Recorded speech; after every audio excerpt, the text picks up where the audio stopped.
Hai, Assalamualaikum dan selamat sejahtera kepada semua murid-murid tahun 3. Pada minggu ini kita akan lanjutkan lagi pelajaran kita dalam unit 6, pengukuran. Standard kandungan 6.1, pengukuran luas dan isi padu.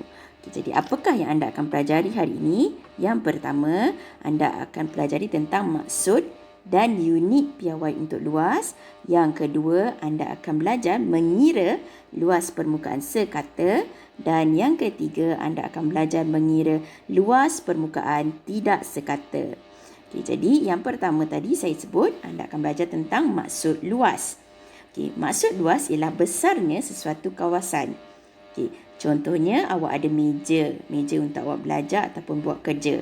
Jadi berapa luasnya meja itu, itulah dinamakan besar sesuatu kawasan. Seterusnya, awak akan belajar tentang unit piawai bagi luas. Yang pertama, unit sentimeter persegi. Sentimeter, cm, persegi ada dua kecil dekat atas. Itu kata singkatannya. Sentimeter persegi. Biasanya untuk unit piawai sentimeter persegi, kita ukur ukuran yang kecil, objek yang kecil. Contohnya, awak nak ukur panjang buku. Awak nak ukur panjang awak punya komputer. Menggunakan sentimeter persegi. Boleh gunakan pembaris. Pembaris pendek awak tu. Yang kedua, unitnya adalah meter persegi. M2 kecil. Yang ini biasanya luasnya lebih besar ataupun kawasannya lebih besar. Contohnya, awak nak kira luas tikar dekat rumah awak, luas permaidani, luas kapet kat rumah awak ataupun luas bilik awak. Gunakan meter persegi. M huruf kecil, lepas tu 2 kecil di atas. Dan seterusnya kita ada kilometer persegi. K huruf kecil, M huruf kecil dan 2. 2 kecil tu untuk persegi. Ini biasanya kita untuk mengira luas permukaan yang lebih besar. Contohnya, awak nak kira luas negeri. Luas negeri Johor, luas negeri Sabah. Luas yang lebih besar kita gunakan kilometer persegi. Jadi jelas dengan maksud dan unit piawai bagi luas. Seterusnya kita akan belajar mengira luas permukaan sekata. Sebelum awak kira, kita belajar dulu apa itu permukaan sekata. Contohnya adalah seperti meja. Permukaan meja awak. Itu adalah permukaan sekata yang awak nampak bentuknya. Contohnya segi 4 sama ataupun segi 4 tepat.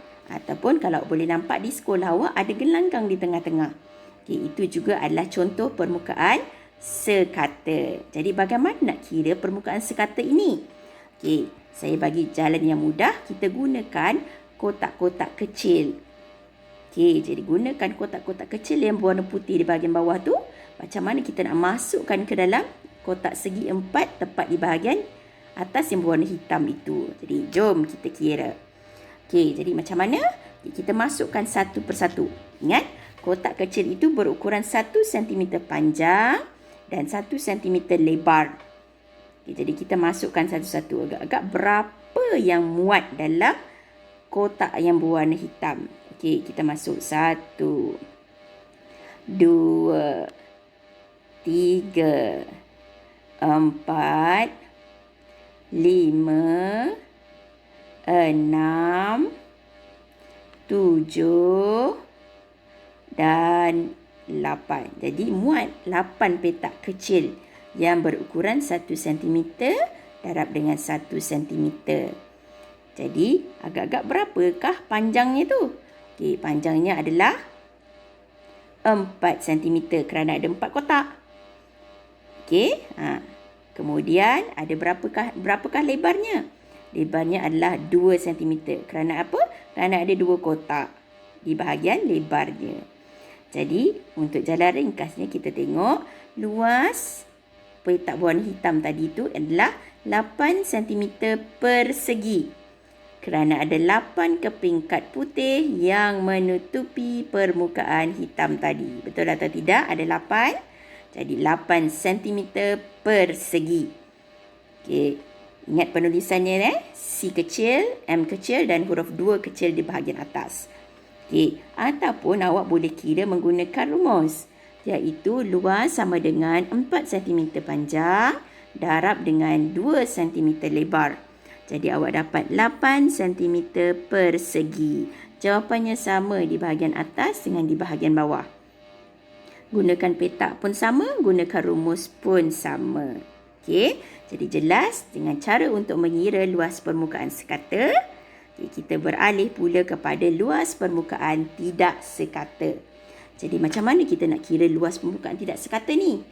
Contohnya awak nak kira luas kuih raya awak yang tak tahu bentuknya. Bukan 4 segi, bukan bulatan. Okey, jadi awak letak dalam atas satu kertas matematik contohnya. Jadi awak nak kira bilangan kotaknya. Okey, jadi untuk petak yang penuh memenuhi, kita tandakan dengan warna merah. Okey, dan petak yang separuh atau lebih separuh penuh, kita akan tandakan tik dengan warna biru. Okey, jadi kita tengok ya, petak penuh. Dah masuk dah. Semua yang penuh tu, semua saya tandakan tik dengan warna merah.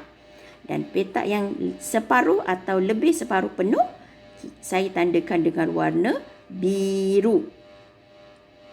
Okey, lepas tu apa nak buat? Lepas tu kita kira petak warna merah tu berapa? Ada 22 petak kalau awak dapat kira. Okey, bersamaan dengan 22 cm persegi. Okey, kemudian yang biru ada berapa pula? Ada 6. Jadi 6 petak atau 6 cm persegi. Jadi itu belum habis lagi. Kita akan gabungkan petak penuh dan petak separuh penuh.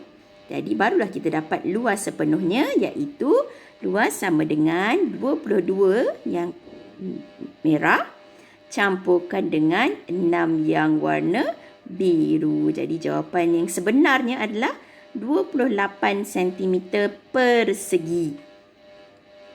Okey, ini untuk permukaan tidak sekata. Okey, faham?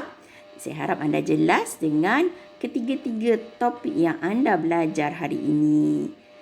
Okey, jadi untuk tugasan pada minggu ini, anda dikehendaki untuk membuat latihan dalam buku aktiviti sains muka surat 53, 55 dan 56 sahaja.